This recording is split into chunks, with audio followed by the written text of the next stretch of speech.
You are now listening to the Insight Fantasy Sports Podcast.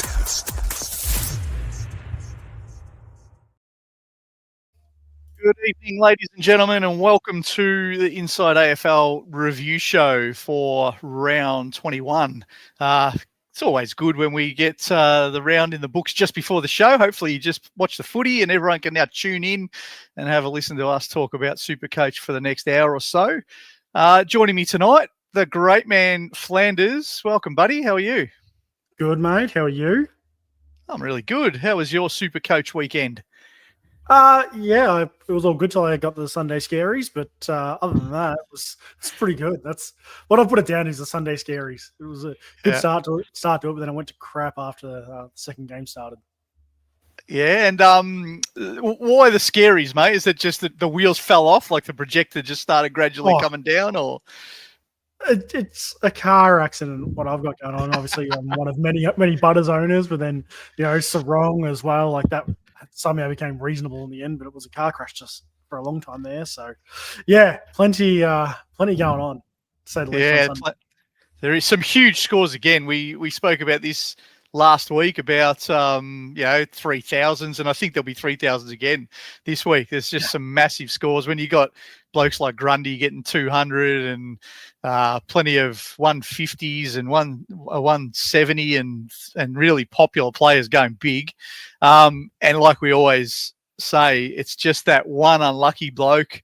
You get in these league matchups now, if you've got a sarong and your opponent doesn't, or if you had a bit of bad luck today and Rosie was in your squad and you couldn't do anything about it and your opponent didn't, it's just how it goes at this time of year. Everyone's scoring so massive, you can't afford any bad luck. It really is. So, I was pretty happy to get my 27-15, considering there was two guys that are a country mile out of everybody else this week. And, keen to go through them.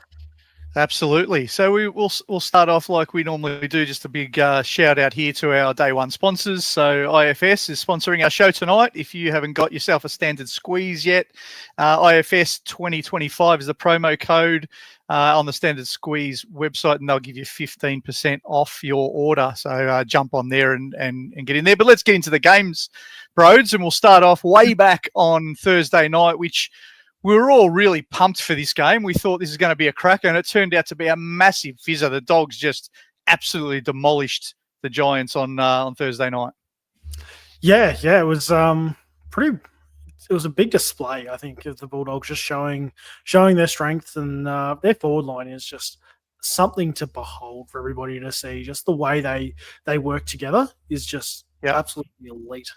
I don't think Aaron Norton's been in form since Darcy came back. No, he's in cracking form, and he was once upon a time he had great hands, but you couldn't back him from the end of the goal square to kick a goal. He was just so unreliable, and now he's got his confidence up. I think he's sort of he loves working with Darcy. Obviously, 5 each again this week after a bag each the week before. It's just working beautifully down there for the Dogs, and I think for them the criticism of them for a while now has been not being able to beat the top 8 teams, and so to get a scalp at this time of year is a good one for them, and it's probably all going to come down to that last game against Freo for the Dogs with their situation on the ladder. They have to win their next 2, which you would think they will, and then it's a win or go home maybe situation. Who knows? Maybe on a Sunday afternoon. I reckon the AFL will probably schedule that one. I think it's always going to be even better when we've got the grudge match in the Insight community, where we'll have Gold Coast versus Essendon those few days after, because I reckon that final spot there could just decide who's playing who and where and that sort of thing there. So it'll be interesting to see how this 124 matchup comes first.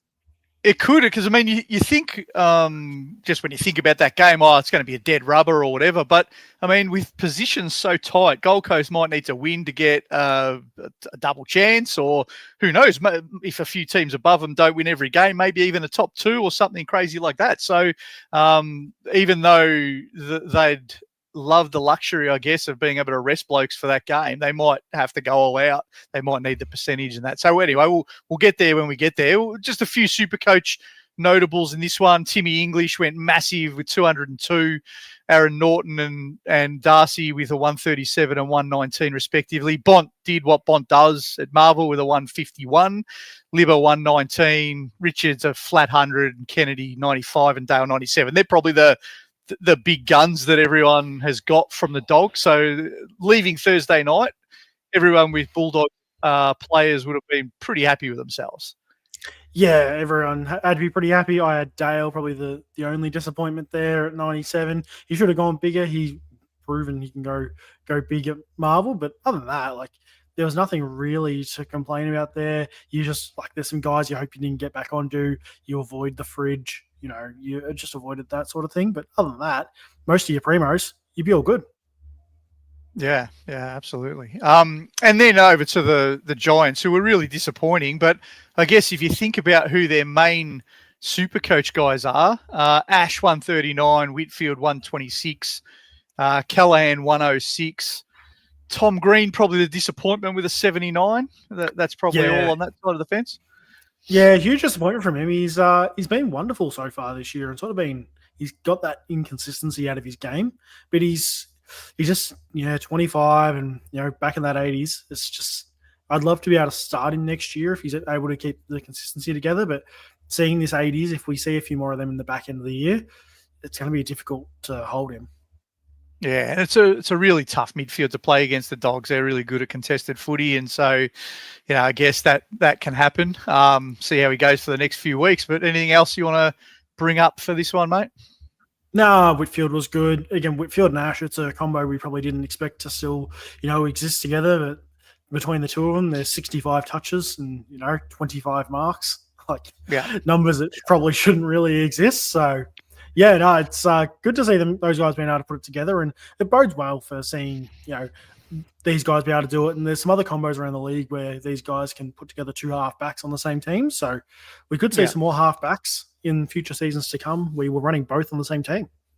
Yeah, absolutely. I think the interesting one for these guys is that because they couldn't move the ball, they just kept chipping it to each other. So, yeah, like you said, stupid amount of marks, 25 between them, and a lot of disposals. But it just wasn't that overlap into the forward 50. It was a lot in the back half, which meant that the game was just no good for them. But anyway, they've still got time. They're still in the 8, so they can turn it back around. But some tough games coming up, I think, for the Giants. So, like we've been saying for a long time, there's a few that could miss out of these ones that are in there. So just on that game as well, there was 41% of people had the VC on Bont in the top 10%, and 0.5 had the C on him. So pretty much, I imagine everyone was taking that VC on him. So most people went into the weekend, and me included, pretty relaxed. You're happy that you got the captain's score out of the way. I like to just get it out of the way.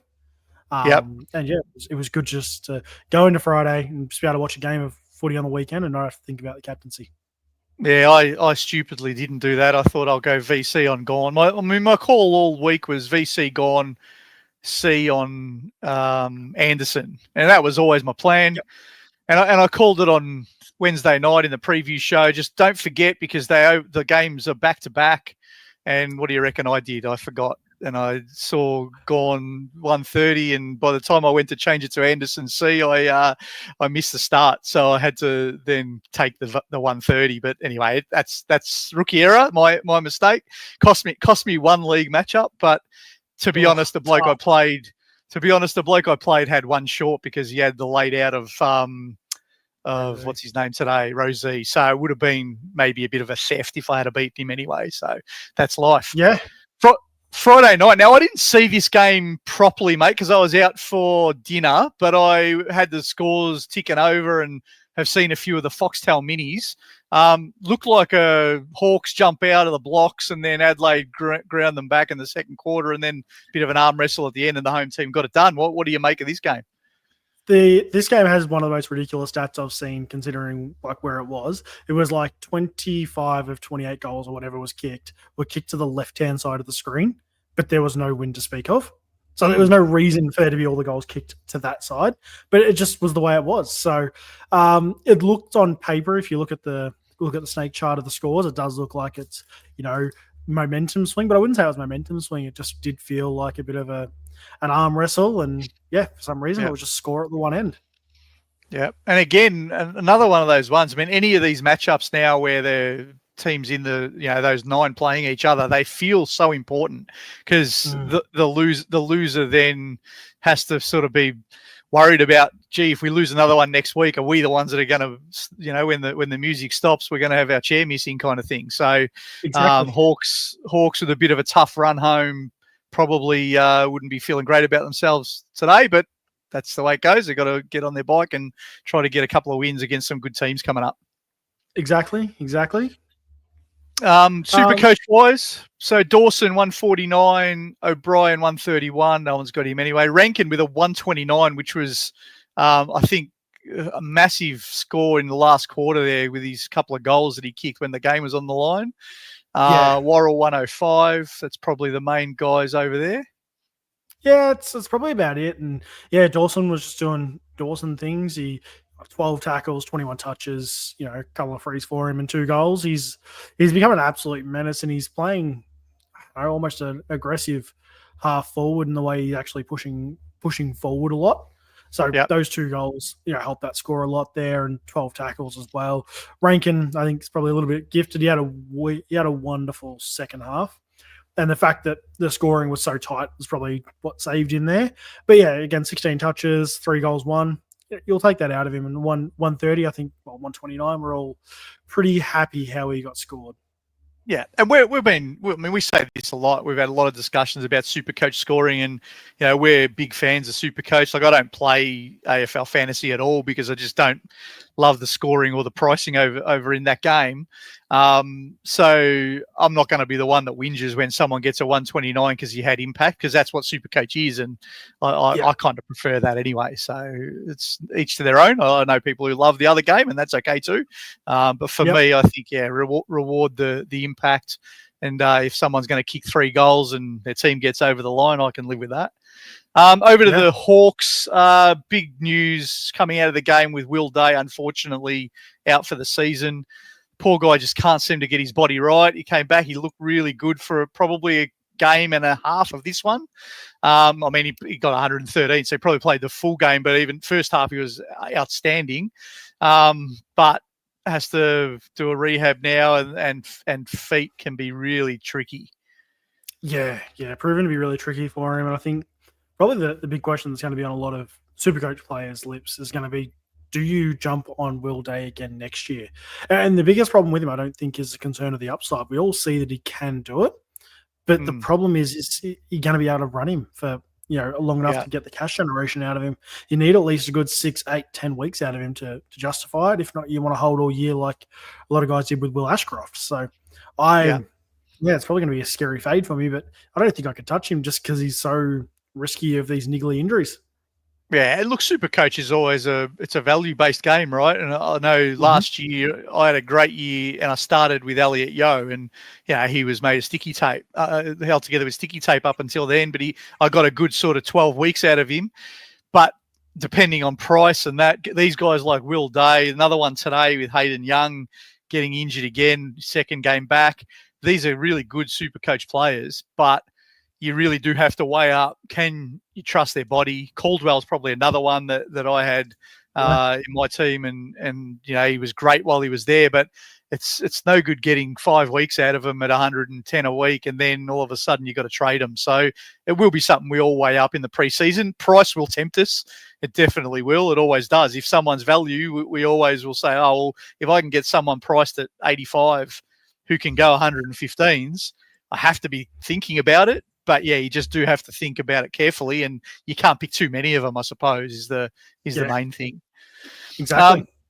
On the Hawks side, again, Hawks are very even SuperCoach-wise. Meek got a 117. Dave, as we mentioned, 113. Carl Amon back this week after a quiet one the week before with 100. Ginnivan 108. It's just all pretty even again. Sicily 87 after his big score last week. So Hawks are just a hard team to really own too many blokes from, because outside of the ruckman, they tend to fluctuate a hell of a lot. Yeah, exactly. Yeah, Jack Ginnivan's probably just an interesting prospect just for what a lot of people, obviously, he gets a lot of media conversation around him. I know he's copping $1,000 fine for flipping the bird on the weekend, and he's had an interesting run-in with the reporters at Adelaide Airport today, which is even better. I'll be becoming a fan. Can I just say that so-called journalist? I don't know if Squiddy, our man Squiddy's watching. I hope you are, Squid. Just a little one for the cone for later in the week. Like, what is that journalist asking those stupid questions at the airport? That was one of the shittest stops at an airport I've ever heard, really. But anyway, I'm not the cone giver, so we'll see what Squiddy does with that on Wednesday night. I shall cough it. you would have thought so. Yeah, Jack Ginnivan's getting a lot further up the ground, almost similar to a Brian Meyer, sort of, Sean Manor getting up the ground a bit more. So just something to keep an eye on, because if you can get there to roll, he'll always get the forward status. But yeah, it looks like some people are going to adopt that Brian Meyer, Sean Manor role across a few other teams. So yeah, absolutely. Absolutely. And it'd be interesting, Dylan Moore's always an interesting one for the Hawks. If he gets midfield time, we know he can score really well, but then there's weeks he doesn't. I wonder if he gets a bit more of a roll up the field a bit higher, or if it's others. So, yeah, just hard to trust them, though. And look, let's be honest. There's no one with any trades left after this week, is there? Finals started, so if people had a trade or two up their sleeve with Rosie out, they probably pulled the trigger and are now sitting just fingers crossed and hoping we get to the finish line. I've still got one, mate. I'm hanging on to this. Oh, you got one. I have no bench cover.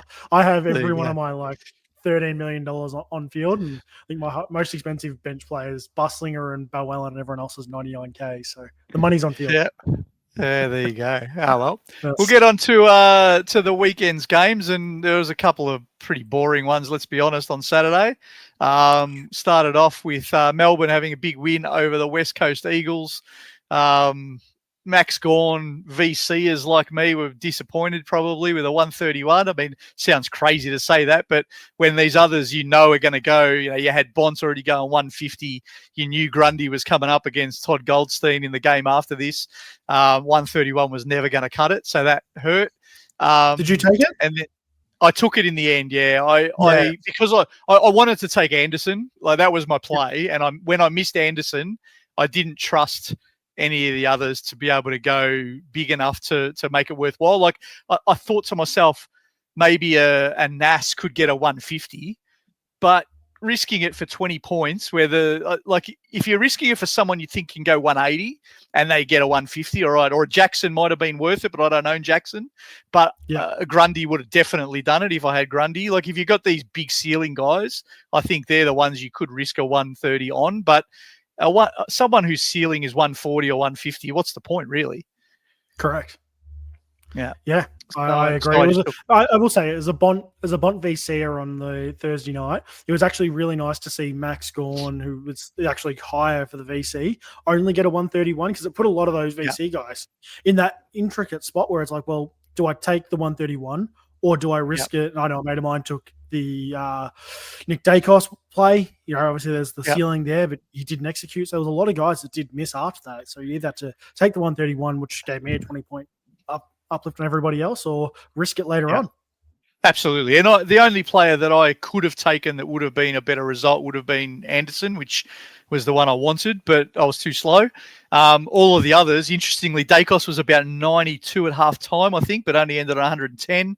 And I think it was the same with Nas today. Halfway through the third, he was up around the 100 or the 97 mark, and he didn't have much of a last quarter. So, would have been thinking, gee, this is all right here, I'm on. But like we can see with SuperCoach sometimes, points in the bank is still points in the bank, right? So if you're getting 130 plus, unless you've got a really juicy matchup like a Grundy against Essendon, I don't think you're going to be rolling the dice unless you're, if you're playing for leagues and you have to because you've got no choice. I get that. I understand that play, but otherwise just take it.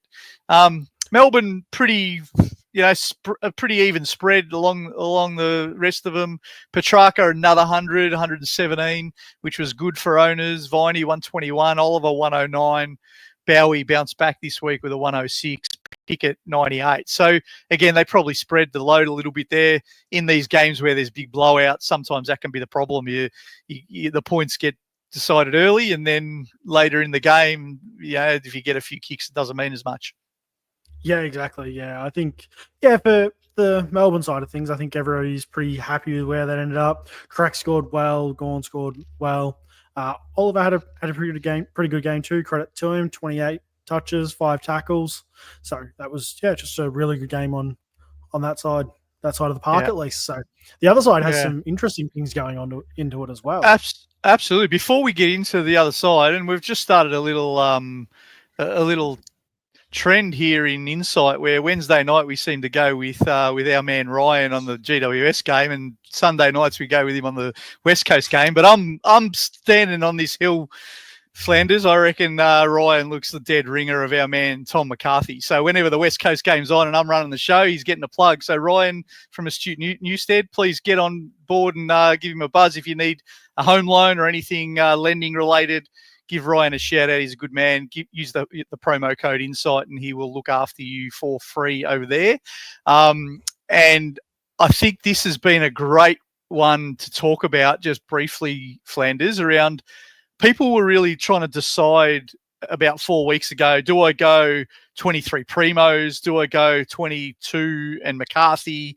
And one of the things I've noticed is starting to happen, and because the scores are so high, it's probably evening itself out. But those that have the 23rd Primo are always having to decide, what do I do with McCarthy now? And which bloke do I take off? Because McCarthy was getting 90s now this week, 123, played a great game.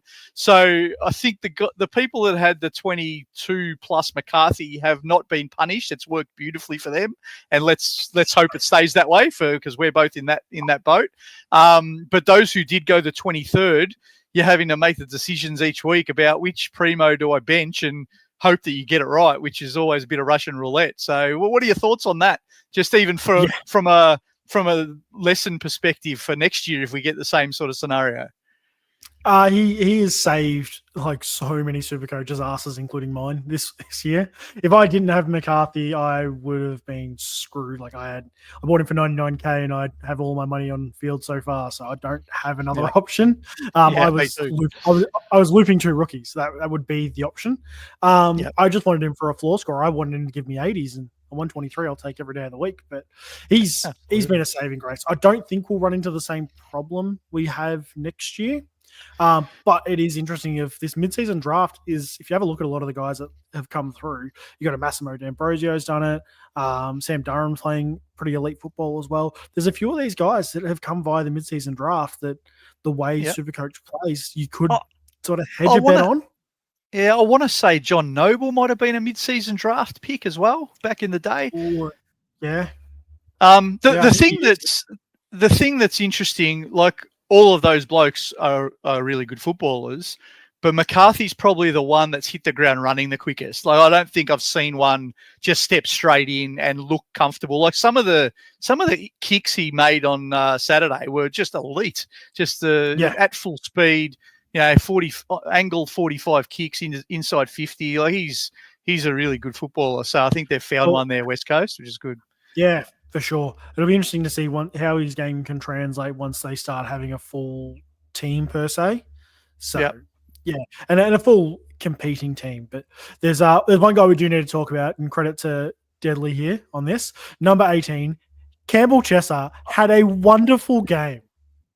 Absolutely. I was going to say we can't let this one go past without mentioning. It's not because we don't talk too much about West Coast, let's be honest. No one's got any of their players.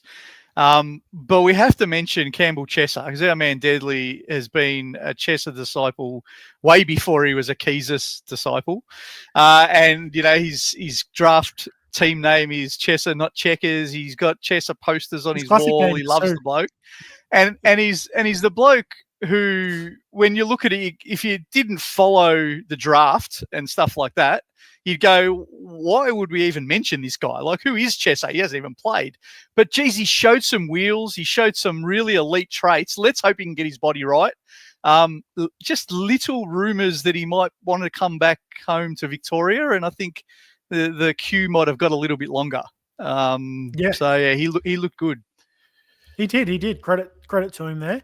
Here he is. He's in the chat.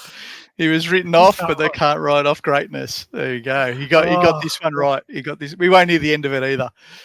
Oh no, we're going to cop that in the chat all week. So, No, probably good the man at the very top of the list there is an interesting talking point that I want to bring up something with Ryan Yep. Marriage, the man that we all owned, The Seagulls back.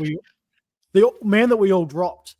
But there's one big problem I have with him is that I dropped him, and yes, Tom McCarthy went 123 this week, but he only had this week 2 kick-ins. There was 6 of them to Marriage. Yep. Marriage was back to his sprints. He was back to his sprinting back to take the kick-ins again, Marriage. He's and this is the thing. I mean, look, if you just held all the way through, I think it would have been too much pain. You probably would have got a few too many low scores. But geez, he's come good again, and he's back doing what he was doing earlier in the year for those who had it. So he's back seagulling again, which isn't ideal for the Tom McCarthy kick-ins. But I think what I did notice in this game, McCarthy was getting a lot more footy, midfield and kicking inside 50. So if he's going to keep doing that, he's still going to get scores. So that'll be fine. Yeah. McCarthy had 7 marks, and I'd almost contribute every single one of them to a Ryan Marriage kick-in. So yeah, most probably. And just another little shout out before we move on from this game, Tim Kelly, who gets a lot of criticism for just being pretty much junk these days. He's come good the last couple of weeks, which, when you're a struggling team, you need these senior blokes to be doing their job. So that's all they want from him. He did his job again. But, West Coast did what we expected. They got too many out now, and I can't see them winning a game for the rest of the year. So we'll move into your boys. And I didn't see any of this game, mate, because I watched the Bombers and Sydney game. So you might want to talk us through what happened over here. But it looked like just business as usual for Rowell and Anderson. Took the piss is what they did. They were let off there. Matt Rowell nearly had the AFL triple-double with 27 touches, 12 clearance, and he had 9 tackles, not 10. So unlucky there, mate, but a double-double, you'll still take that. Noah Anderson had 38. He's just making up for doing whatever he felt like. Having Sam Collins was really good because, having him back was really good in general, but it also allowed Mac Andrew to sort of get back to his floating best. He had 11 marks in the game here. John Noble, rough start to the game, but worked his way back into it with 30 touches. Took Miller. He got subbed off early, but he looked absolutely wonderful. 122. I need to own up for my comment a few weeks ago. Sam Flanders is not a buy. I cocked that one up. That's on me. Sam Flanders not a buy. I thought he would go to halfback. He didn't. And Jai Farah. Guys came in after not playing since 2023. Where's he come from, this bloke? The twos, and he looks like he's about 42, but he's only 28. There you go. And he just comes in. He brings a lot of pressure with him. 6 marks, 6 tackles, 3 frees for him, 11 touches and 2 goals won for 120 SuperCoach points. And he put up an 80 last week. Absolute jet. So I don't think he'll make his way out the other end once Will Graham comes back. But good to see him in there. Humphrey was a bit of a letdown. 10 touches, 3 goals, but only 59. And not SuperCoach relevant per se, but how did Ethan Reid go? His stat line looks good, and I'm a big fan. I'm a big fan of both him and the other big bloke in the forward line, Jed Walter. But I know they get some criticism because they're 3 tall forwards, and how can you? These guys are 19-year-olds or 20-year-olds, so they'll function when they're ready, right? But how did he look? I mean, against what probably now is a team that's comparable to his age, right? He might have had a 19 or 20-year-old on him, so he would probably go better, and his stat line looks like it. He got stuck a lot with Luke Traynor for a lot of the game. Okay, so he had a lot of size on him, but he still got 9 marks. He still got up the ground. He still looked much better. Again, I'm still not sold on it. I think between him, Ben King, and Jed Walter's the smallest but weighs the most. And between them, there's about 3 kilos anyway. So there's not much there. And they get moved in the packs a lot more. But I reckon if you give him a few pre-seasons and stack a bit on him, he'll be great. And that's what it's going to be. Like they might not be ready yet because that's the forward mix they have to go with, right? They have to invest in this, and it might cost them when they play against really good teams in the finals. that, you're not going to expect a Reed or a Walter to take a final apart yet, because they're probably not built for it yet. But in 3 years' time, we'll be talking very differently about these guys, I reckon. It's like it took Thilthorpe a while. Even Darcy, it took him a while, but now look at them, and I think these guys are going to be similar to that. So watch this space for the Gold Coast in a few years. I think you'll be plenty to watch over the next decade, mate. That's going to excite you. That's all right. I haven't had much to watch for the last 15 years, so it's about time. That's it. Over to other side of the park. Yeah, Richmond. Yeah. So Banks is doing okay with short back. I was really big on wanting to see them together to see what it does. I don't know if I'm as enthusiastic about Banks as a pick next year as I was before Short came back, and he looked like he was going to be, but I'm guessing he'll be priced in the 400 something range, and I'm not sure that's going to be where we want to spend for someone like him. But he's a good footballer. I don't like the money you have to outlay.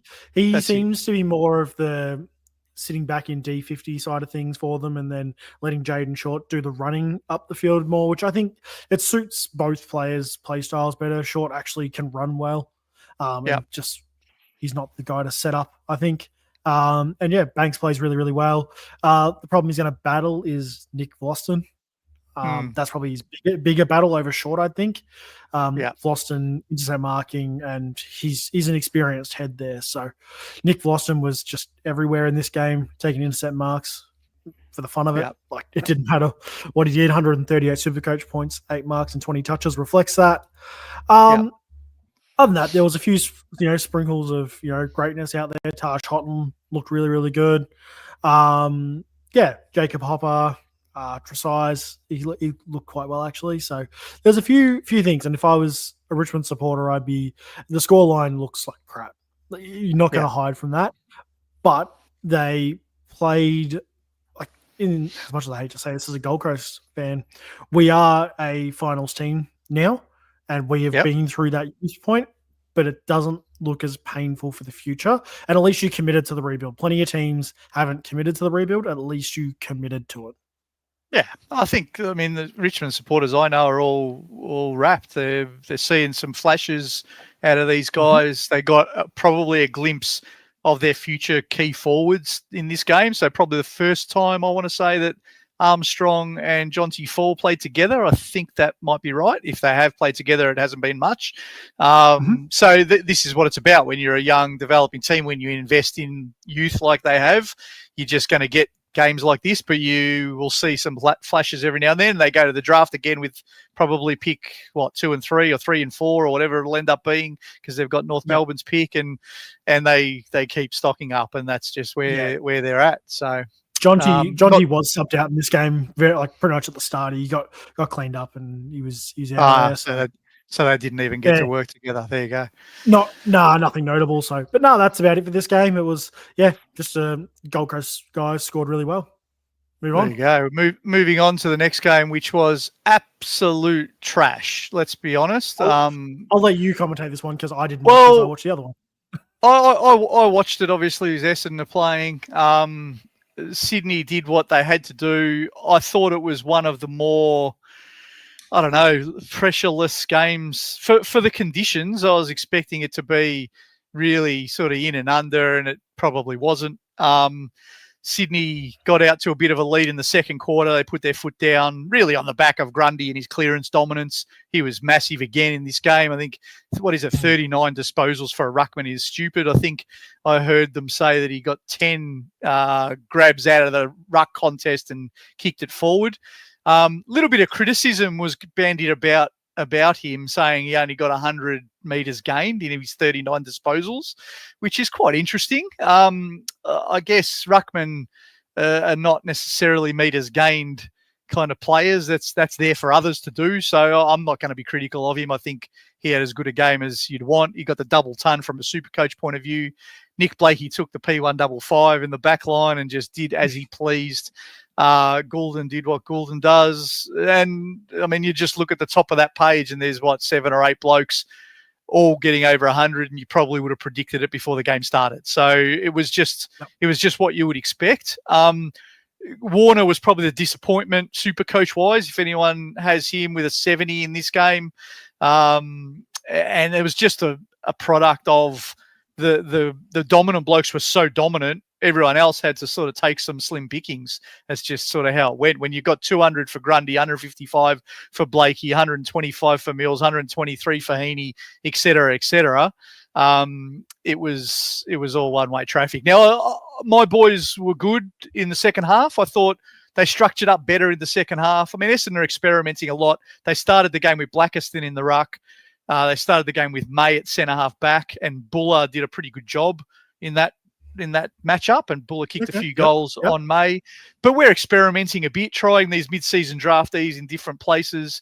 McGrath was really good on ball, 25, 26 disposals, full game on ball. He got 131 SuperCoach points. For me, our best was Does. He just goes hard at it, as you would always expect. Merritt was okay without being great. And Did probably, he get tagged? if you could call it a tag. I think Jordan started on him, but it wasn't a ridiculously hard tag. He went around with him. But yeah, I wouldn't say that they worried too much. There was just this game really wasn't about defense at all. It was running around, chasing each other, getting some easy kicks, and it was pretty low pressure. Probably the one guy who gets a lot. Returned back to his normal spot. What was that? Isaac Kako's returned back to his normal spot there. 7 touches, a goal, and 40 points. Well, you look at the Essendon forwards. We had McMahon 4 disposals, Guelphy 3 disposals, Kako 7 disposals, Hobbs 10 disposals, Perkins 10 disposals, and then Peter Wright, who got 14, but he probably got a few of them when he went into the ruck. It was just our forward mix is horrible. It's all over the place. Without Caddy there, they were lost. They did experiment a bit. They tried a few different things, but I think it probably showed more about what isn't going to work than what is going to work. And so Kako was a product of that. Two shout-outs on the Essendon side for Bomber fans. I thought Jaden Newen showed enough. He played on Papley, and he's got a bit of mongrel about him. Like Papley only kicked 1, and Newen did a bit of a step over on him. He wanted to be in the niggle, which I really loved. He didn't do a lot, with the ball, but for a kid to just want to be in the niggle, I really enjoyed that. And the other one that I have to give a shout out to, who we give a lot of stick to, and let's be honest, he's a limited footballer. I'll even say he's an average footballer, but I thought Jaden Laverty tried his guts out and had his best game for a long, long time. I'm going to get that quick horse so he can make sure to get that reposted going around everywhere. That Hurls a bit of the Jaden Laverty is at least okay. Yeah, exactly. But that was it for this game. It was Grundy, and it was more Grundy, and it was more Grundy. That was what it was. He monstered them. There's a lot of discussion on Essendon Twitter and stuff about should we just play Vigo if Goldie's going to be monstered like that anyway. I don't know. I'm a bit more in the camp of protect the young bloke. Why would you want to get his ribs broken or something with a couple of games to go in the season? Just let him get to the gym and worry about it next year. But it was ugly. And any players you've got playing against Essendon for the next few weeks, your biggest risk is subbing off or managing them. They've got Geelong next week. They've got the Saints the week after. So if you've got Geelong and Saints players and then Carlton even the week after that, it's going to be a feast. Yeah. And that's it for that game. We'll move on because that's enough talking about that crappy game. And then this was sort of the blockbuster standalone. I loved that this was a standalone Saturday night game. So Collingwood, Brisbane on the Saturday night. It was good. And look, for most of the game, I think it lived up to the hype. It was the margin got out a bit in the end, but I thought it was a really good arm wrestle. I think probably Brisbane just flexed their muscles a bit after a really shit performance the week before. They probably took that a bit personally when Gold Coast really beat them up around the footy. And this week they got hold of Collingwood at the clearances, and that meant that territory was in their front half and they did the job. So onto the Collingwood side, mate, it was a really even performance like we see often with Collingwood. Josh Dacos 100, Sidebottom 105. Nick Dacos was on fire, and then they sort of team ganged up on him at the end, and he ended up on 110 after looking really good in the first half. Darcy Cameron 108, but it's just the usual with Collingwood. It's all evenly spread amongst all of them.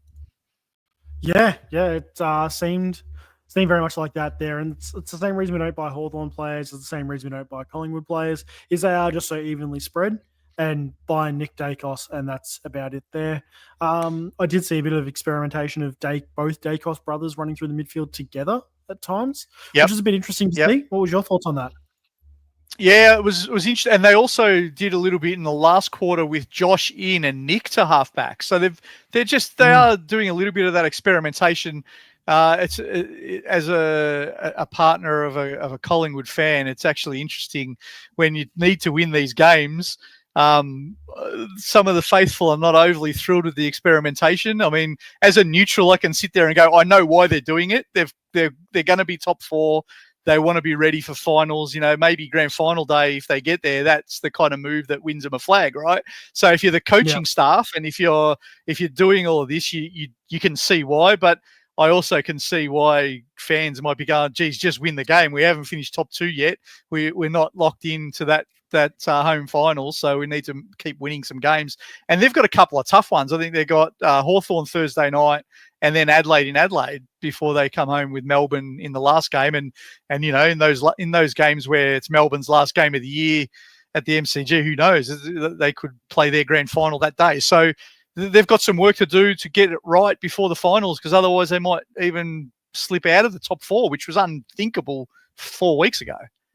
Yeah. Well, it's weird to think that Adelaide's the ones on top of the ladder at the moment there, but this is a ripping game, and I think we've seen just like with Collingwood, they're just pretty even up top, but the other side of the park was something to see for a lot of owners of a lot of players. Just the right guys did the right things. The suitcase. Let's start there. What do you talk to us about the suitcase? He was brilliant. Yeah, I think I missed the breakout year this year, which I think like a lot of us did at the start of the year. He would only been a couple of percent owned, but he's going to be someone we're going to be starting for the next 3, 4, 5 years. He plays a really, really good quality of game there. He has a Bont-esque style of play where he seems to be that impact player. As much as he's had 34 in this game, he doesn't always have to have 34. He gets forward a lot of the time. Yep. And that makes a massive impact to his score. He's happy to get on the scoreboard pretty regularly. So he's an elite player. Like, credit to him. I agree. And Dunkley did what Dunkley does. He contested footy, tackles, 135. He they didn't use him as a tagger per se, but they certainly made sure that and in second half especially, I noticed that whenever Nick Dacos was around the ball, so were 3 or 4 Brisbane midfielders. They made sure that they circled him and they made sure he had no space. And Dunkley would have been one of the ones that was an architect of that. And I mean, you can just roll down the page. Dunkley 135, Neil 142. He loves playing against Collingwood because they don't tag. And then the 2 forwards, like Morris kicking his best ever 6 goals. And I think this is a really great call out, Frankie. I agree. And this is why Morris did kick 6. Jeremy Howe is so important to this team. Frampton too, but I think definitely Jeremy Howe. Collingwood have now conceded, was it 5 against the Prancing Pony a few weeks ago? 6, Logan Morris. They've been got a hold of by some of these tall forwards. And I think that's a big part of it. They need Jeremy Howe back. If not, next Thursday night pretty quickly, because he needs to work with the captain back there. And probably the other one, Zorko owners would have been happy to sneak 101. I didn't think he played very well, but he got 101. No. So it was good enough. He got as an owner in the end. Yeah, as an owner, it's, to be honest, Zorko's my one player that I go, I just hope he doesn't suck too much this week. That's sort of what I go into every Brisbane game thinking. If you can get 100, I'll take it and I'll move along. And a shout out to the young bloke. I must admit, I don't know if maybe I missed a few Brisbane games or something, but I couldn't tell you how many games this Harry Smith has played. But he kicked 3 goals and he did a great job. Including his first, I believe, too, by the way.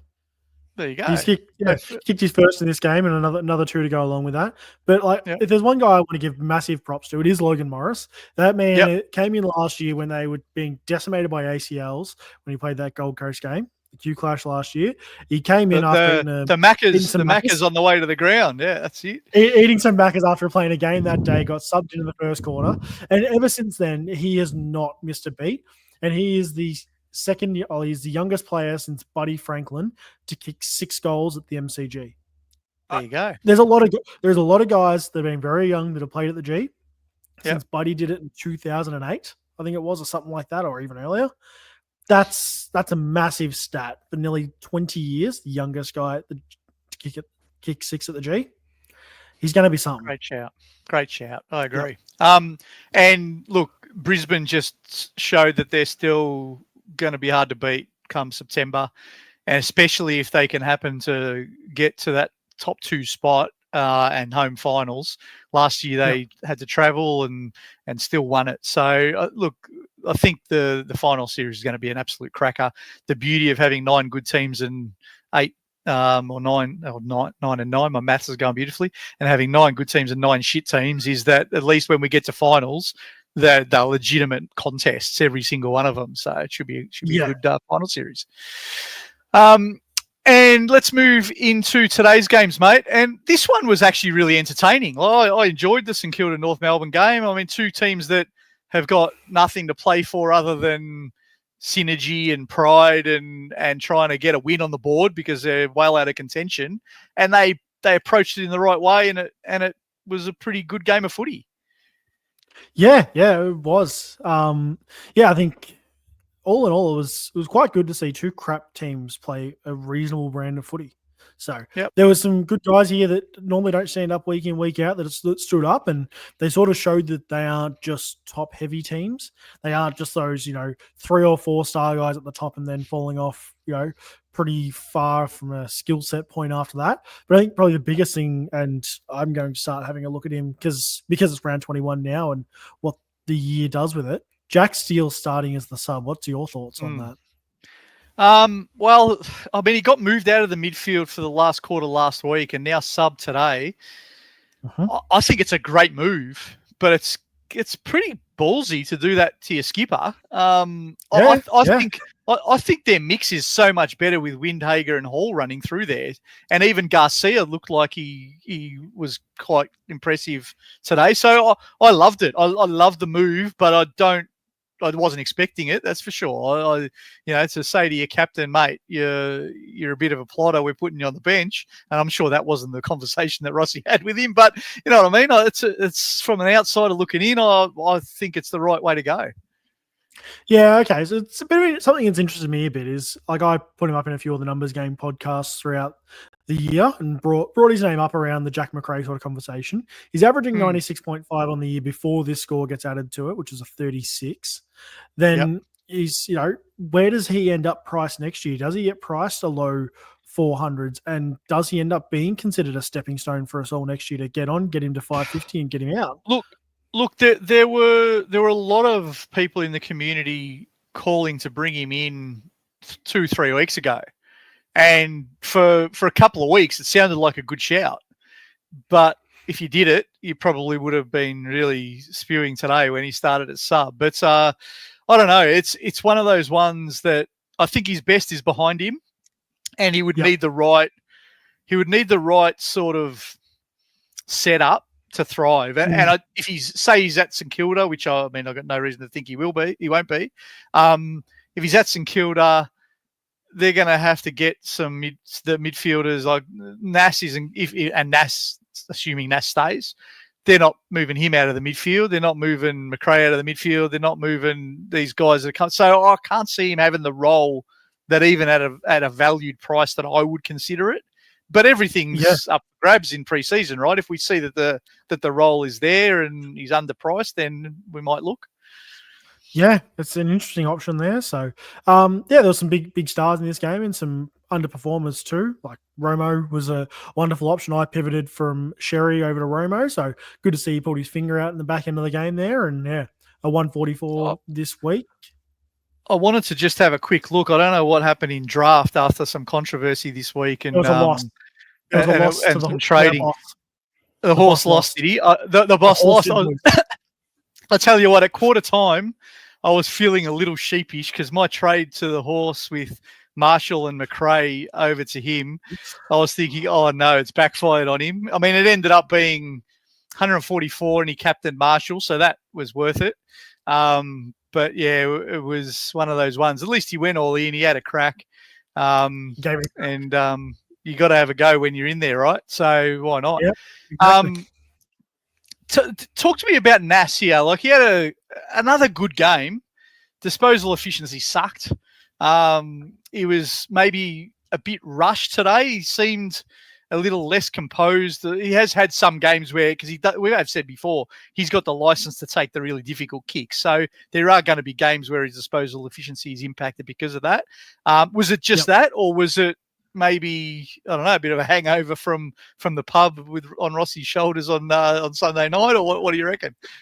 No, I think the problem was he had a fantastic game last week. The problem is when you have you come out and have a ripping game the week before, they're always going to put some form of attention and be very vigilant on your running patterns and where you are because you're the impact player. And that's the big thing. I think the problem is he's now, like this week, he's more of a numbers accumulator. He did 36 touches and 3 marks, but his points, I have a bit of a look at my numbers, the points per disposal, and that's generally the biggest assessment we look at. And 108 points from 36 touches is not great.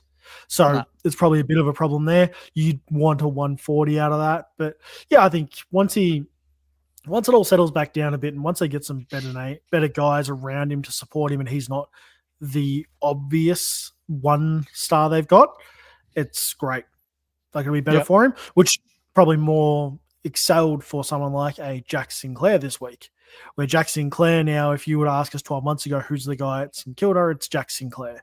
Everybody is well aware of what Jack Sinclair is and what he's doing. Now no one cares. Who's Jack Sinclair who? It's not Nass. Yep, agree. And I think owners are relieved with that, because that's what we wanted. But in SuperCoach, we don't care. We don't care whether they're winning 3 Brownlow votes. We just care about them getting their seagull kick-ins and all that kind of stuff, right? Yeah, exactly. Over the other side, it was actually really interesting, because I thought Nass and McKercher's games were really similar. McKercher, 4 frees against, I think it was at one point. Might have even been more than that in the end, 5 in the end. And butchered a few like he can do. But I thought he had a really decent game, 36 touches, ended up with the 123 SuperCoach points. Sheasel started like a house on fire. I think he was on 98 at halftime, I want to say. Ended on 131. Caleb Daniel, we were all worried last week. Has he lost the role? Is it going to be a trade out? He said, stuff you, I'm going back to my seagull position again. And a shout out to our man Squiddy, who called it and said, nah, he'll stay there. So hopefully people listen to him in the preview show on Wednesday night. And if you don't, you're an idiot. If you don't listen to Squiddy talk about North Melbourne, then I don't know what you're listening to, but he's got the mail every time. And I don't think he's got one wrong yet. Yeah, I don't think he's got one wrong yet on North. So Caleb Daniel bounced back with a 142 SuperCoach points. LDU started brilliantly, 112. And it's hard to say this, and I say this with some Essendon supporters sometimes. You don't want to lose games like this, but you got to be happy leaving the ground if you're a North supporter with the effort that they put up, with the bit of the system looked a bit better. Goodness forbid that Savlaki got injured. Like, who knows if he didn't get injured late? Do they go forward 1 or 2 more times and they get that win? You just never know, right?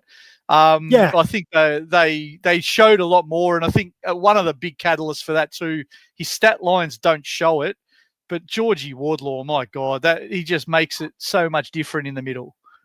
He does. He is the guy that just puts in the heart in the midfield, and I think LDU was sort of meant to be that heart and contested guy, and he had a really, really good game today. But George Wardlaw and his effort, it's always a lot of those smaller tap-ons and that sort of stuff there. He's just a non-numbers accumulating version of Tom Liberatore and puts his head over everything, and that could be his biggest downfall. But I don't know if he'll ever be SuperCoach relevant the way he's going. but he is just great to watch to the eye. Yeah, I think if he gets his body right, he absolutely will be Supercoach relevant. It's just a matter of can he ever get his body right. Like he's had a lot of hamstring trouble now, for not just in his AFL career, but in his junior career as well. So I hope he can get a good run at it because bloody hell, he's good to watch. I think he's a jet. So we'll see what happens there. And just a little shout out in this game. We don't necessarily call out blokes who are not Supercoach relevant, who never really get the pill very often, but Paul Curtis was dead set invisible in this game, so I have to give a little shout out to what was his name, Liam Stocker, who played on him for most of this game because he just took him out completely. Yeah, something that does interest me that is kicking around. I didn't realize how crap he actually scored in the end. Is Cooper Harvey? He ran his guts out in this one. Only put up 22 Supercoach points. He could still be a reasonably priced forward come next year. So just keep an eye out on that. His average is still sitting reasonably low at the moment. It's only 60 before this game gets added on. So just keep an eye out. You just never know with forwards. Like, I mean, we see who's available, and preferably we want the guys who are playing through the middle, but you just might not get them. You just never know what it looks like. Yeah, that's an interesting. Yeah. This game, Geelong versus Port Adelaide, was a bit of Harlem Globetrotter stuff again. The Bash Brothers or Dash Brothers or whatever they call them, whatever Joey nicknamed them, bloody, they just don't stop. Holmes and Myers. Holmes was really good today, 154. Bailey Smith, 119. He was good again. Graham Myers did what he does. Yeah. Before we get too far into this, I think we need to address one big elephant in the room here. Was there a laid out to this game? There was, but not for Geelong. Yes. No, but who was the laid out? Because I think we need to just rip this Band-Aid off, mate. Who was the laid out? Well, I don't know if anyone knows anything in our community that wants to get into chat and let us know, but Connor Rozee was a laid out with sickness. Like, really? Did Chris Scott fill in their team sheet? He wasn't sick. Sickness. He wasn't sick. He was sick of his hand hurting. Yeah, what's the go there? Oh. Do we expect that he's stuffed, or was it just really sickness? No, if he plays for the rest of this year, considering they got their ass kicked today, but if his hand is as bad as what we all believe it to be, and I'm confident it is that bad. I've heard rumors it swelled up like a balloon and everything, and they just got to play it until he's broken, basically, which is crazy to do. Why are you going to risk your captain, put him on ice, call it a year? Yeah, I think, we thought he was going to be out. He was. They've said sickness, which makes it confusing for owners. Like, what do you do? Many owners don't have trades, so they're going to hold him anyway. Those that do, though, we'll see what happens this week. I'm not sure when in the weekend they play, whether it's early or late, but it is a worry. And we did call that last week, that if you had him and you had trades, you're better off moving him on anyway. So I think those who could move him on that did are lucky. Yeah, he's going to play last game Saturday night. We've got a double header this Saturday night. So, and looking at the day after, your options aren't going to be great. Maybe a Whitfield, but that's about it. There's not really some lovely options for a defender spot back there. So, yeah. And it just, the end of the year is going to continue to be a Supercoach pot of gold for Geelong. Like, they play Essendon next week, and then I think they got Richmond in round 24. So, these huge scores from Holmes and Smith and Myers, and it wasn't as big a game for Cameron, even though he still kicked 6. For a quarter there, Port Adelaide put some players on him, and Jack Martin popped up and kicked 4 instead. So it was 4 in 5 minutes. Yeah, it was ridiculous, wasn't it? It was one of those ones. I think the biggest risk for the Geelong players in Supercoach is the worry every week of, are they going to manage someone? Are they going to rest them? Now, they probably won't manage Cameron because he's sort of trying to have a huge swing at the 100 goals. But do they rest a Holmes or a Smith or a Tom Stewart, for example, in the run home because they can, or manage them even in the game? I think for owners, I think Holmes probably isn't as big of a risk because if they want to, they'll just move him towards halfback and sort of give him that bit of a lighter workload. Smith, definitely a big risk for management. Subbed out early, but more than likely just missing the game. So it's making sure you've got cover, which I don't. But making sure you've got something there or the ability to trade to somebody else to him. Just being aware of that because he does have injury history, whereas Holmes doesn't. So it's not like he's got the risk of redoing a soft tissue injury. So, but be aware. Yeah. And other guys that are up there, most people aren't going to have a Dangerfield. Probably avoided that. But Tom Stewart's the other big name guy that is just as likely to get managed. Yeah, for sure. And one other Geelong bloke who, ruined many people's Sundays, O'Shin Mullen. I never thought he would be relevant, but he was. He ran around again with Zach Butters, and we called this on Wednesday night that he did it in the first meeting of these two, and he kept Butters, I think, to 51 the first time, and he betted it this week. It was like he was on a mission to break his personal best, and he kept Butters to 44, which meant many people 53. were... Yeah, what was it? 53 last time and 45 this time. Yeah. So between two games, Butters hasn't turned up in combined.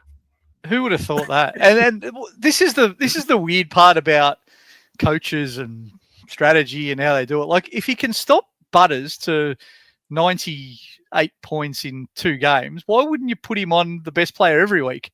I know he's small. And I know you're not going to put him on a Bont because he's too big, but there's plenty of guys like a Butters style player that he could play on. And if you could cut that bloke out completely and your system isn't impacted by it, which clearly it wasn't because they ran amok, well, I'd be doing it a bit more often, but maybe I shouldn't be saying that too loud because he'll stuff up more of our SuperCoach stars. Well, good news. It's probably not a problem for the rest of the year. He's got Essendon next week. Merritt's probably cooked next week. Lovely. Sydney and Richmond. So he's probably not going to ruin anybody else's week except for next week with Merritt. But see, with those matchups, why wouldn't you send him to Merritt and then Goulden? They're perfect matchups for him. Yeah, Goulden. Yeah, I could get behind a bit of Goulden and then Richmond. Anyway, we'll see what happens. And then over on the Port Adelaide side, they're limping to the end of the year. It's a bit sad for Kenny. I think he's been a great coach, and they're looking for the finish line now. And without Butters being able to get any impact on the game, Rosie out, Horne-Francis out, it's really just it's a tough watch for Port most weeks. And I think they're not going to they're going to be in that bottom 6 conversation like many of the others that just can't compete. So you just hope that you got players playing against them from here on in. Pretty much. So yeah. Something that's notable, which I know we obviously looked at a few weeks ago when X went down, Jordan Sweet obviously put up his 200. He'd gone 85, 95 before that. He put up 200 against Hawthorn, 125 against Rob, and he's put up another 110 this week. That, if anyone actually went to him, that is not a bad move at all, considering you saved like 200 grand. I did say it about 4 weeks ago that you could think about it, but it was just... Yeah. It was such a hard one to do because the only way you could have went there is if you had the flex option opened. And, we went to Flynn in flex. I went to Dante Vicentini in flex. I went back to TDK in flex. And, geez, it would have been nice to go to Sweet in flex because the other 3 didn't work and this one could have. Maybe it's just the only time Sweet has really worked is because Dante Vicentini's out. Yeah. The second that he's back next year, then I'd write that one off, I reckon. But if he's proving that he is a good ruck, if he can hang around, and whether it's on this team or on another team, he might be someone that a Geelong look at. Yeah, I'll look to be completely honest. I mean, if Draper takes the Brisbane offer, we'll be in the market for a ruck because Nick Bryan is coming off an ACL, probably won't be ready till about round 7 or 8. I think we have to get somebody. I'd love someone like that can be really competitive. But the trouble is, can you attract someone like that if they're not guaranteed number 1 ruck time? Because that's what he'll be looking for, right? Exactly. Anyway, I think from that end there's not really much that's relevant. A few of the old heads there, but that's about it. Yeah, we'll move to the last game of the round, and I called this on Wednesday night, but thanks to the AFL for some good scheduling. If we had a shit weekend, we were cheered up because Carlton did what Carlton do, and they shit the bed after leading 5-1 and lost the game after. And I shouldn't be too critical because they actually played quite well, Carlton, for a fair bit of this game.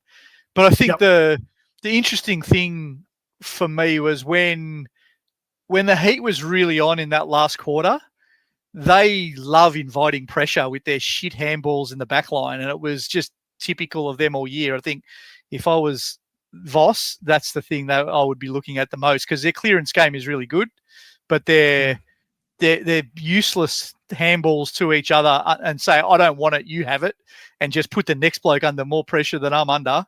They kill each other with that. So it was good for Carlton hater to see that for the last quarter today. And Freo kept their finals hopes on track. Shout out to our man Scorched Earth, who has just put into the chat, Freo, way to go. It wasn't convincing, but sometimes you take the 4 points and you say, just get out of here, right?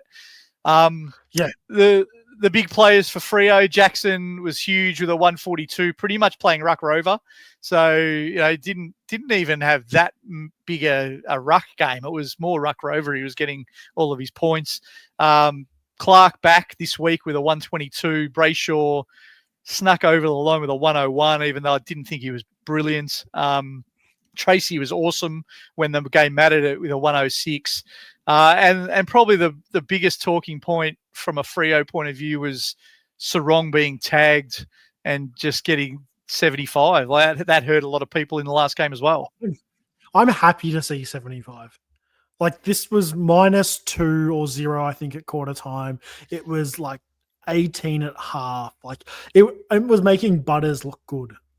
And it was like 3 or 4 touches. To finish on 19 touches, I don't know how he got them. He's paid somebody at Champion Data off for that, for sure.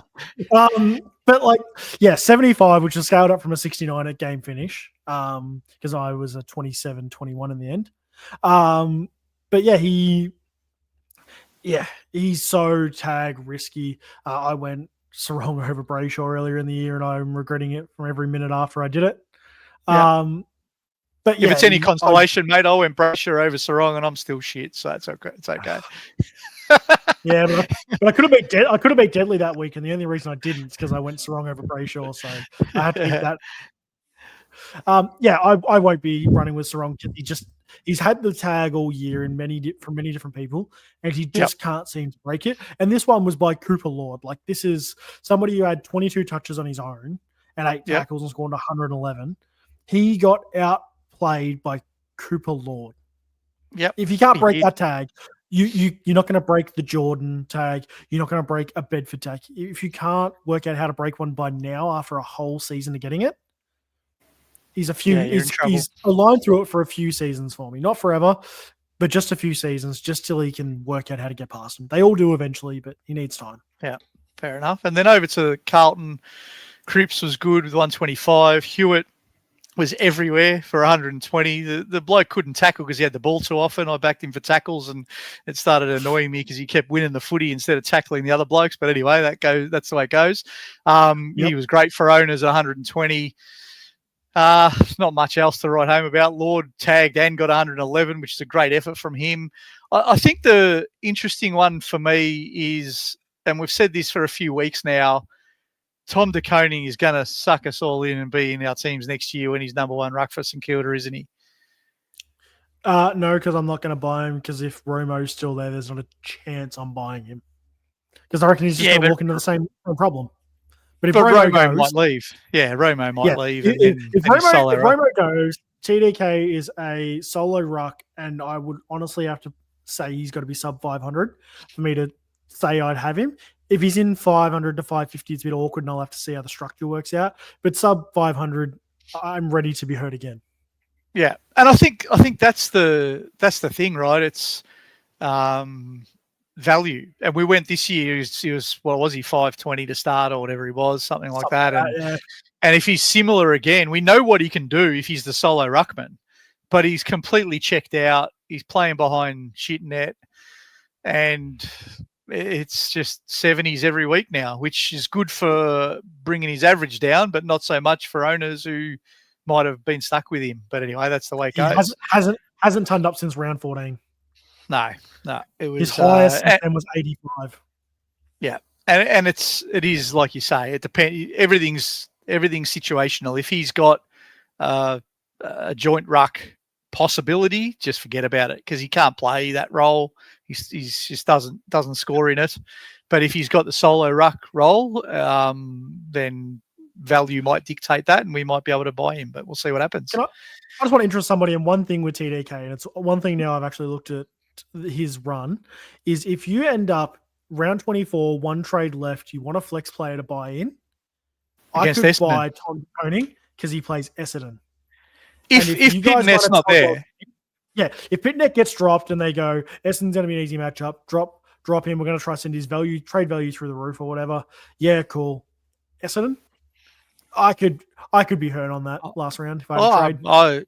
I agree with that. If you were a game day or a draft or whatever it is and stuff like that, there's a world where he's solo ruck against Essendon and gets 170. But everything's got to line up perfectly for that to happen. So we'll see what happens. But that takes us to the end of the games, mate. Do you want to see if we got some questions to answer?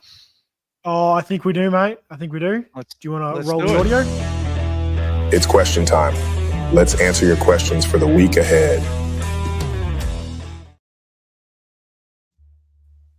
All right, let's get into some questions here, mate. So we'll start off with our man Deadly. Have a pleasant evening, Jebs. Go Campbell Chesser, the GOAT.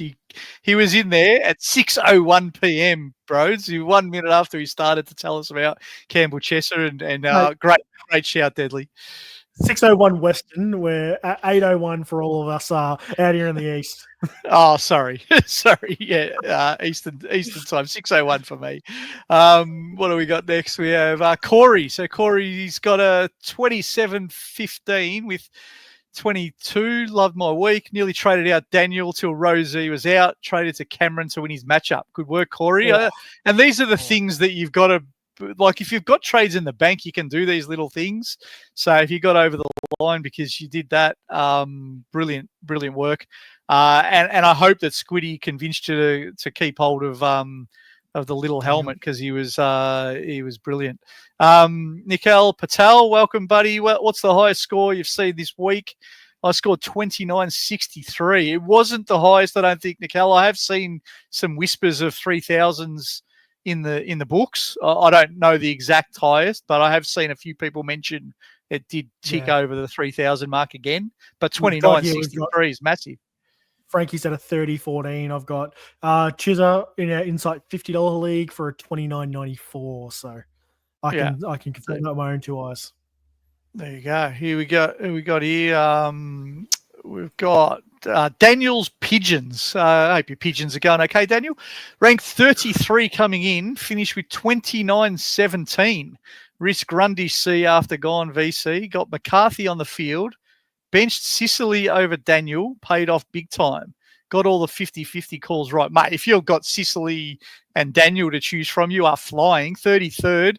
Mate, I hope that you were, when you're in that rare air of being up around the 33rd, all it takes is for a few of those guys to get 27.50s, which are still a great score, let's be honest. But if they had a Rosie and couldn't do anything about it, because up at that point in the end, there won't be any trades left. I'll give you the tip. So hopefully, mate, you're flying like your pigeons and you get up the ranks even higher than 33rd. Keep it going. Frankie saw a 30-14. Deadly prayers out to our boy Phil, who lost this week with a 29.02 in the Insight 100 league. That league is ridiculous, by the way. I didn't even make the finals of that league, so that's unlucky, Phil. But if you're watching Phil, don't worry, NFL starting soon, mate. We'll look forward to some chats at 1 a.m. Perth time when NFL kicks off, doing some trades in the sleeper app, buddy. the boss, SC Big Horse, get around Chesser, nice work, brothers. And shout out to the boss's young fella whose birthday it is tomorrow. That's why Horse isn't with us tonight. He's out with the family having dinner. So hope you're having a nice dinner, mate, and you're not on your phone watching too much of our ugly mugs, and you're having a good time with the young bloke, and he has a good birthday. So shout out and happy birthday there. Good call out here, Daniel's Pigeons. Wonder if McRae to Jezza is a move next week. Very concerned about that Tog. It's not a bad call. What do you think, bros? I've had to dive into it. I've seen this message come through before, and his Tog problem was in the first quarter, not in the last quarter. Yep. So the last quarter he had 78% Tog, and his CBAs were 86% in the last quarter. His Tog problem was the first quarter. He had 61%, then 272 quarters, and then a 78. So the problem wasn't the end where it was clutch. The problem was early in the game. And his CBAs pretty much rose throughout the game. So I'm not as concerned, but the Jezza move could still be on. But the problem is Jezza is going to have so much cash on his head. I mentioned this in the numbers game earlier this week. If you wanted to make the Jezza move, it had to be before this week, because he's just going to be too rich for my blood. Yeah, and I think, look, Daniel, far be it from us to try to give you some advice when you're 33rd and rising, mate. But I think the Jezza move is a good one. But like you said in your other chat there, getting the 50-50s right is probably more important than doing some trading like that. I think it's what does the 50-50s look like, and can you manipulate the squeeze out 80 or 90 points? What do you reckon? Can I borrow you for 2 seconds? Can I borrow you for 2 seconds? We have had a new highest SuperCoach score ever. So it's all just unlocked for everybody playing at home. A 31-44. What is it? 31? 31-44. Wow, that is massive. 31-44. Butters' score did not have anybody below a ton. He had English, captain on Grundy. He had Bont, he had Holmes, he had Ash. This team's nuts. Butters was his worst guy. Everybody else tonned on field. Where's his rank overall? 60th now. Ooh, there you go. Coming up, flying up. He's running Gawn, Grundy, and English, 3 rucks. So that's outrageous. There was, holy crap, there's 96 teams over 3,000 this week. Bloody hell! I think it's still a play. Like we were all talking about this early in the year. Is 3 rucks for the run home the way to go? I'm still a big believer in the 3 rucks. I just got myself in a position where I couldn't manufacture it because I ran short on trades. But I think if you're up the pointy end, having 3 rucks now, look at the damage they can do if you've got 3 of the big 4 or 5. English is not going to get 200 every week, but if you can manage Gawn, Grundy, and someone else, whether that be an English, whether it be a Meek, whether it could be or Sherry got suspended, so that stuffed him up. But you know what I mean? I think it's worth a play. For next year. X is going to be back now, so I'd consider it. Of even if you got a trade to get somebody back in, and I do this week, I'm heavily considering getting off somebody with a fair bit of cash on their head to getting back to X. Why not? I've got 2 leagues still alive, 2 cash leagues. Out of my 4, I got knocked out of 2 this week, but I'm still alive in 2. One, I lost an elimination to the great man, DR. DR's team was ridiculous. He got 29 something. He beat me by 300 or something, but I had the double chance in that league. So I'm still alive in his cash league. And the other one that I won, a mates league where I was in the elimination and got over the line. And I've been holding Sherry because I had no trade. So at least I've got 22 to pick from this week. And hopefully that can help me moving into the knockouts coming up. Frankie, great score, mate. 28-49. I know Frankie was having a great year. He was up in the top 100 odd early on. Hopefully you're hanging in there, mate. It's a bloody good score. This week was just ridiculous. And then a good shout out again, Daniel's Pigeons, breaking the midfielder code of conduct. Causa said prior to that tweet, bloody Errol Gooden should have handballed to a Grundy so that he could get his 40th disposal. And Daniel just reminding him you don't handball to a ruckman. So that was why he followed the rules, but he could have got him 40 disposals. Exactly. Yeah, no, just an interesting chat for everybody playing at home. And like I put up a 27-21 this week, and I'm ranked 20,000th for the round, and I went up a couple of hundred spots from the 15,000th I was. But I'm looking at a lot of the guys for overall rank, and we've got 28, 28s, 26, 68s, 28s. It's basically full of 28s and 27s and 26s. So even if you don't sit there and you look at these 3,000s and 3,100s now and go, I'm not getting that.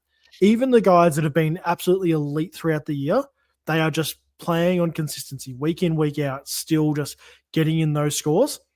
So just make sure you keep chugging through. The score that you think is good, I promise you, is still good.